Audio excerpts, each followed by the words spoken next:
Baru-baru ini di dunia maya, khususnya media sosial Facebook, sekelompok orang yang sebagiannya adalah paranormal dan juga penggiat gereja setan mencoba mengirimkan santet atau guna-guna kepada Presiden terpilih Donald Trump.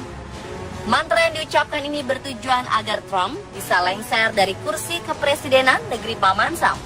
Meskipun sedikit tidak masuk akal, ternyata banyak yang menginginkan agar guna-guna itu berhasil sehingga Trump tidak menjabat lagi. Memang banyak cara usaha atau percobaan yang bisa dilakukan seseorang untuk menyingkirkan rival atau orang yang tidak disukainya. Seorang pemimpin politik atau pemimpin negara bisa saja dilengserkan dari kekuasaannya dengan cara dikudeta, dikriminalisasi, atau yang lebih jahatnya adalah dengan menghilangkan nyawanya.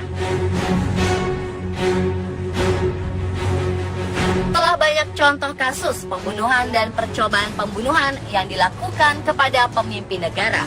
Pemirsa, inilah kasus percobaan pembunuhan pemimpin negara versi On The Spot.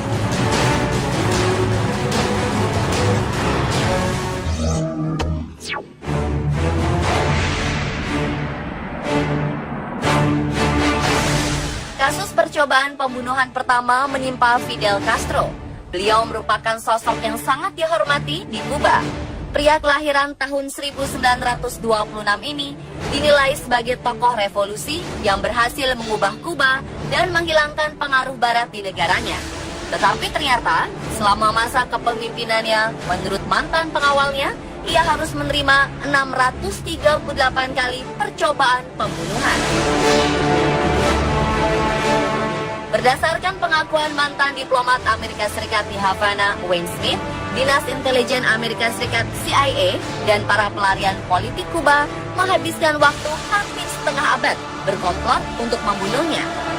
Upaya percobaan pembunuhan ini dengan cara menggunakan pil beracun, pena yang dilengkapi dengan jarum beracun, merekrut mantan kekasih Castro, Marita Lawrence, untuk dijadikan eksekutor pembunuhan.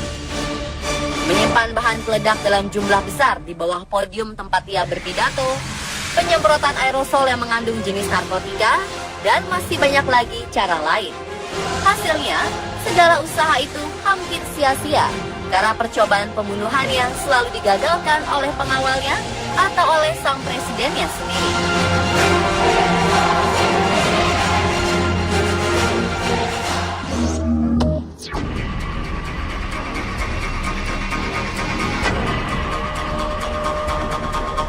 Vladimir Ilyich Ulyanov, atau lebih dikenal dengan nama Lenin, adalah seorang revolusioner komunis Rusia, memimpin partai Bolshevik, dan juga pernah menjadi Perdana Menteri Uni Soviet. 30 Agustus 1918, percobaan pembunuhan kepada Lenin dilakukan oleh seorang politisi, Fanny Kaplan. Kasus yang dikenal dengan The Kaplan Incident ini disebabkan oleh dendam Kaplan terhadap Lenin karena menutup partainya. Lenin ditembak 3 kali dan menderita luka di bagian rahang dan pundaknya. Namun usaha pembunuhan itu gagal karena Lenin selamat dan malah semakin membuat dirinya terkenal. Ia memanfaatkan isu penembakan sebagai alat untuk semakin menguatkan akarnya di politik Uni Soviet.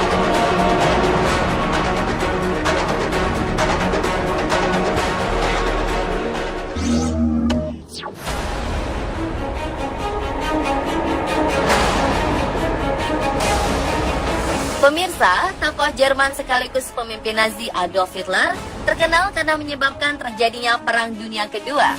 Melihat kiprahnya, tentu saja ia adalah target yang harus dihilangkan oleh pihak musuh. Dikabarkan, Hitler nyaris kehilangan nyawanya akibat 42 usaha pembunuhan terhadap dirinya. Ada satu usaha pembunuhan yang begitu terkenal, bahkan pernah diangkat sebagai kisah film yang diperankan oleh Tom Cruise.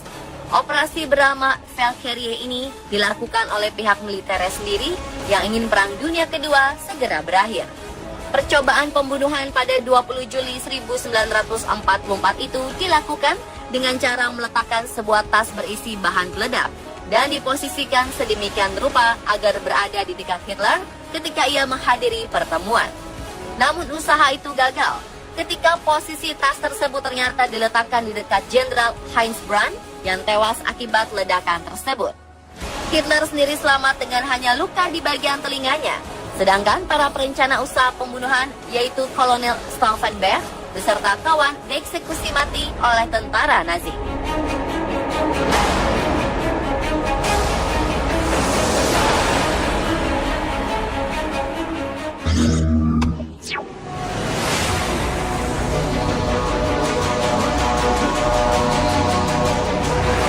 Menjadi presiden untuk negara besar seperti Amerika Serikat tentunya bukan hal yang mudah. Ia bisa saja menjadi target pembunuhan dari berbagai pihak yang tidak menyukai kebijakannya, seperti Abraham Lincoln dan John F. Kennedy. Kedua tokoh ini menjadi korban pembunuhan karena ada sekelompok orang yang tidak menyukainya. Namun untuk percobaan pembunuhan kepada Ronald Reagan bisa disebut unik dan sangat aneh. Presiden Amerika Serikat ke-40 itu ditembak oleh seorang pria bernama John Hinckley Jr. pada 30 Maret 1981. Motif dari percobaan pembunuhan ini bukan karena ia membenci Reagan, melainkan Hinckley hanya ingin terkenal agar aktris favoritnya, yaitu Jodie Foster, dapat menyadari keberadaannya. Dan setelah berkali-kali berusaha mendapatkan perhatian dari Foster tapi gagal, Hinckley nekat menembak presiden kelahiran tahun 1911 itu.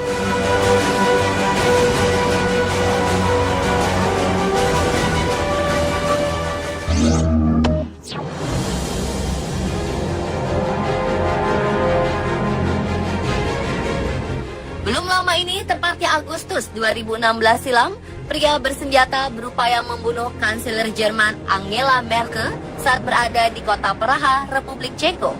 Si pembunuh menaiki mobil warna hitam dan mencoba bergabung dalam konvoi rombongan Merkel. Namun aksi percobaan pembunuhan ini berhasil digagalkan oleh pihak polisi Republik Ceko yang curiga dan mencegat mobil pria bersenjata itu. Pria yang tak disebutkan namanya itu langsung ditahan oleh pihak berwajib. Menurut laporan, ternyata Merkel sudah diintai sejak dalam perjalanan dari bandara menuju kota Praha.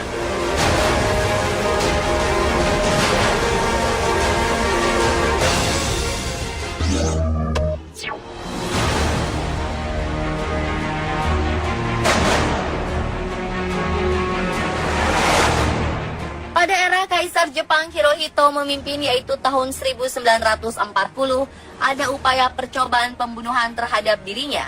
Diceritakan pada pertengahan Agustus 1945, ketika Perang Dunia Kedua akan segera berakhir, Jepang dibombardir oleh Amerika, terutama kota Nagasaki dan Hiroshima. Dan karena itulah Kaisar Hirohito ingin menyatakan menyerah kepada Amerika. Ternyata niatnya itu tidak diterima oleh beberapa pihak tentara Jepang, sehingga timbullah rencana untuk tetap menyerang Amerika dan membunuh sang Kaisar Hirohito. Beruntung rencana tersebut segera didengar oleh petinggi Jepang dan dapat digagalkan. Jika tidak, maka Amerika akan menjatuhkan lagi sekitar 7 bom nuklir untuk di wilayah Jepang pada tanggal 1 November 1945.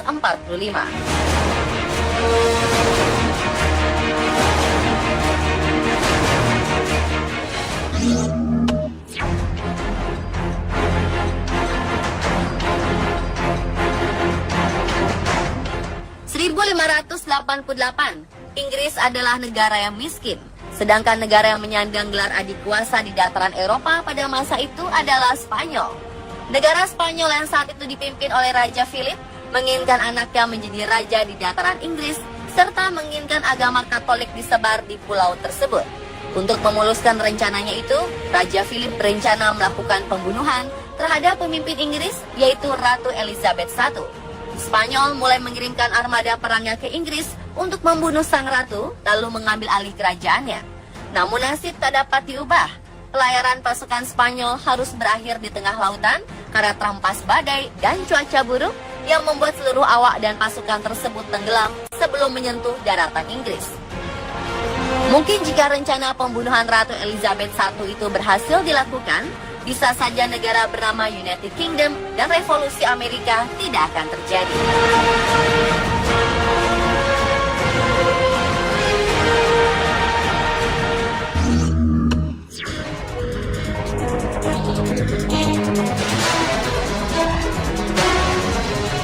November 2011, seorang pria bernama Oscar Ortega Hernandez tiba-tiba saja menembaki Gedung Putih dengan 7 buah peluru dari pistol semi-otomatisnya. Ia berencana ingin membunuh Presiden Barack Obama. Namun usahanya itu tidak berhasil. Pelaku kemudian ditangkap dan dibawa ke kantor polisi untuk diselidiki. Setelah diselidiki, motif Hernandez untuk membunuh Presiden Amerika Serikat ke-44 adalah karena ia mengklaim bahwa Obama adalah seorang antikristus. Dan ia ingin membunuh Obama karena ia tak suka dengan pemimpin yang antikristus. Ternyata beberapa minggu sebelumnya, Hernandez pernah mengirim sebuah video kepada presenter terkenal Oprah Winfrey. Ia ingin diwawancarai oleh Oprah bahwa ia adalah Yesus modern yang telah dinantikan oleh semua orang.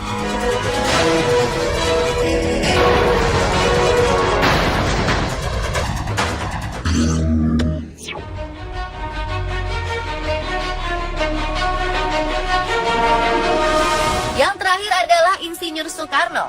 Karena idealisme dan kepemimpinannya, sang proklamator sering menjadi target pembunuhan. Soekarno memastikan ada berapa kali percobaan pembunuhan terhadap Presiden Soekarno. Sang putri, Megawati Soekarno Putri, pernah menyebut angka 23 kali.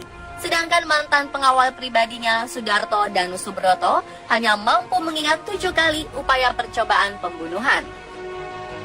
Berbagai cara dilakukan pihak musuh untuk membunuh Soekarno, mulai ditembak oleh pistol dari jarak dekat, ditembak peluru mortar, ditembaki pesawat MiG-17 yang dipiloti Daniel Maukar, dihujani granat dan bom dari pesawat tempur, hingga dikepung kelompok anggota DITII.